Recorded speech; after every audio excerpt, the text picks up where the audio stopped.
Assalamualaikum warahmatullahi wabarakatuh.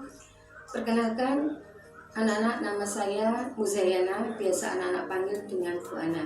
Saya guru sosiologi baik dalam penjurusan IPA maupun IPS. Dalam MPLS ini, Bu Ana akan menyampaikan materi tentang narkoba. Mungkin anak-anak sudah sering dengar, bahkan mungkin ada yang mengetahui apa itu narkoba. Tapi tetap Bu Ana sini sampaikan bahwa narkoba merupakan suatu obat, bahan, zat yang bukan tergolong makanan. Jika diminum, dihisap, ditelan, atau disuntikan, ini akan berbahaya di dalam tubuh kita.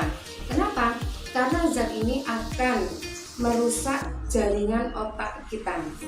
Dan efek lainnya, ini bisa mengakibatkan ketergantungan, akibatnya kerja otak berubah, dan juga organ-organ tubuh yang lainnya. Kemudian narkoba ini akan dibagi menjadi beberapa kelompok, yaitu narkotika, psikotropika, dan zat adiktif. Apa narkotika, apa itu psikotropika maupun zat adiktif? Intinya sama, yaitu suatu zat yang bisa merusak jaringan otak kita, dan zat ini bisa menyebabkan ketergantungan, kemudian rasa senang yang berlebihan, dan apabila zat ini akan ditinggalkan, ini akan menyebabkan sakit yang luar biasa.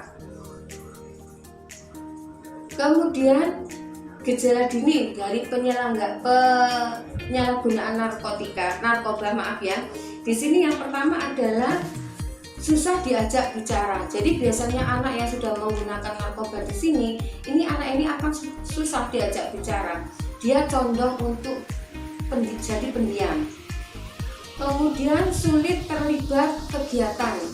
Anak ini bisa dikatakan pemalas, juga bisa dikatakan dia tidak mau bergaul dengan lingkungan sosialnya.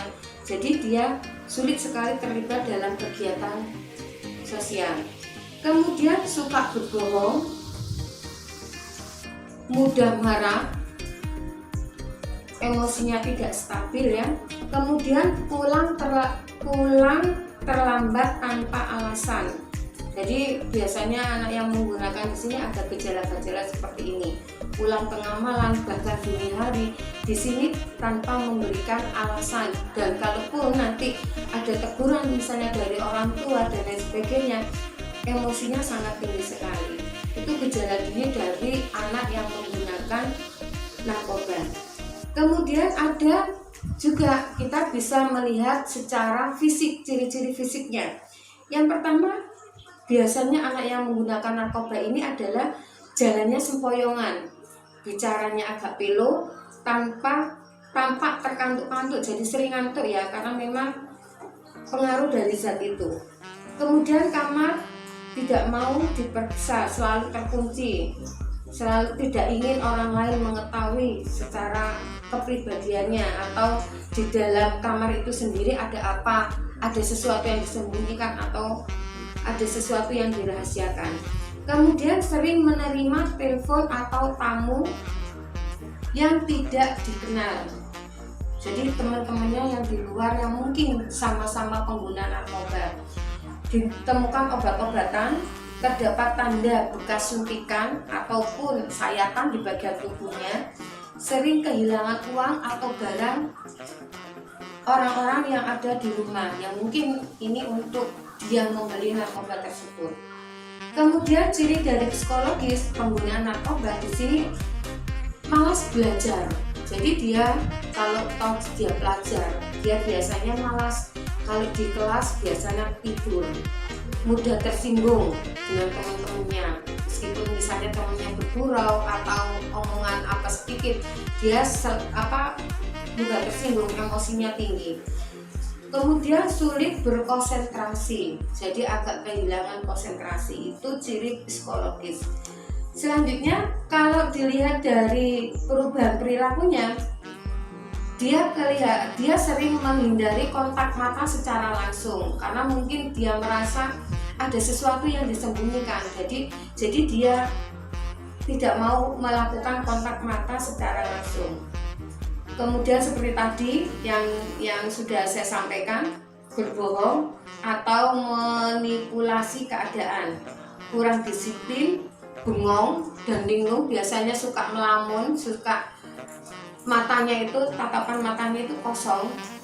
Kemudian suka membolos, mengabaikan kegiatan ibadah, menarik diri dari aktivitas bersama keluarga maupun masyarakat lingkungannya, sering menyendiri atau bersembunyi di kamar mandi, di gudang atau di tempat-tempat yang tertutup. Dia berada di tempat-tempat seperti itu merasa lebih nyaman karena merasa dirinya tidak terganggu.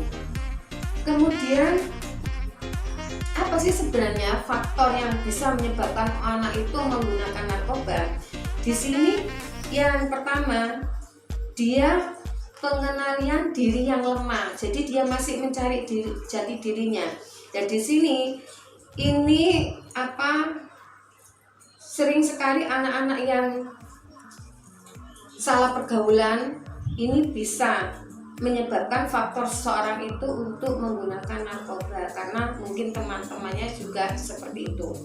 Kemudian kondisi kehidupan keluarga, mungkin dari keluarga yang broken home, ayah ibunya cerai, atau kalau misalnya ayah ibunya masih tapi mungkin terlalu sibuk kerja di luar, atau bisa juga ayah ibunya sering bertengkar. Ini kondisi di dalam keluarga. Kemudian yang ketiga, mengalami gangguan perilaku. Mungkin dia pernah dipukul, mungkin dia pernah dibully dan lain sebagainya. Jadi pelampiasannya, pelariannya ke narkoba. Kemudian suka menyendiri dan berontak karena ada sesuatu yang di dalam dirinya yang tidak diterima.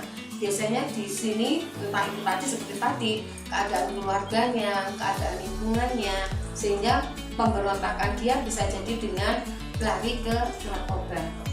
Kemudian prestasi sekolah yang rendah, mungkin dia frustasi karena prestasi sekolahnya yang rendah. Mungkin juga ada anak yang larinya ke narkoba.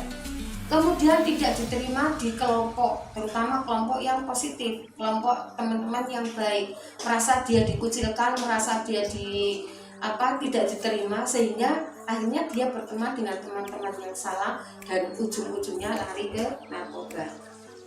Kemudian selanjutnya itu faktor seorang kenapa menggunakan narkoba ya. Kemudian selanjutnya, kalau tadi kita sudah mengenal apa yang bisa menyebabkan seorang itu menggunakan narkoba, anak-anak di sini ada beberapa cara untuk menghindari narkoba. Yang pertama, jelas anak-anak harus lebih mendekatkan diri kepada Tuhan Yang Maha Esa. Dengan ini kita punya backup, punya perisai diri ya, agar kita tidak sampai terjerumus menggunakan narkoba, baik itu pengaruh teman, lingkungan, dan lain sebagainya.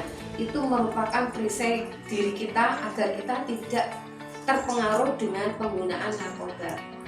Yang kedua, menjalani hubungan baik di keluarga, kemudian di lingkungan sekolah, lingkungan rumah, dan lain sebagainya. Itu kita harus tetap melakukan atau menjalin hubungan yang baik.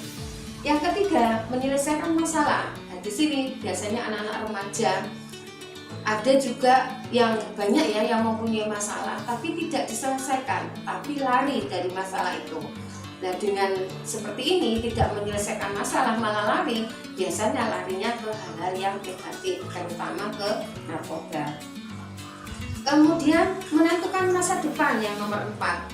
Kita punya cita-cita, kita punya tujuan yang jelas yang harus diraih untuk masa depan kita, sehingga kita terhindar dari narkoba itu karena kita punya tujuan yang jelas itu tadi, punya cita-cita untuk masa depan kita. Kemudian yang nomor 5, kita punya kontrol diri. Di sini memang tidak mudah, tapi kita bisa belajar untuk mengontrol diri.